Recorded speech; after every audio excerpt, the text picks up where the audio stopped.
après une saison incroyable et après donc une carrière exceptionnelle, Tony Kroos a décidé de rapprocher les cantons. C'est vraiment énorme perte pour le monde du football. Il y a eu pas mal de clubs déjà qui ont réagi, notamment son ancien club, le Bayern Munich, et pas mal d'autres.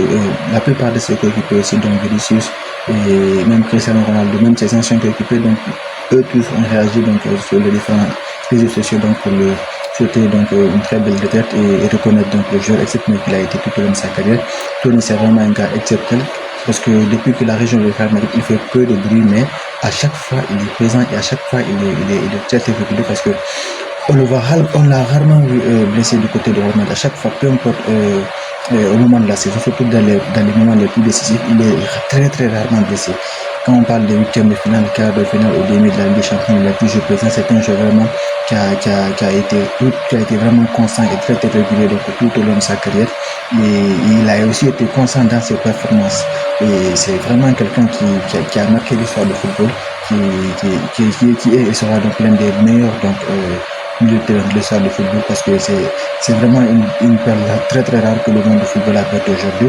Et voilà, c'est assez dommage, mais c'est comme ça, avec l'âge, si surtout sur le fait qu'il voulait donc terminer sa carrière de la meilleure des manières et je pense qu'il a très bien réussi parce que on ne peut pas terminer un club d'une meilleure manière donc avec une finale de la Ligue des Champions. Surtout déjà s'il réussit à remporter cette finale parce que ils vont jouer face à l'Ukraine donc c'est tout à fait possible qu'il remporte la Ligue des Champions. Avec l'Allemagne, il a été sélectionné donc pour l'Euro qui va se jouer donc en Allemagne. Il va donc jouer cette compétition-là avant de rapprocher. Ce sera donc sa dernière compétition.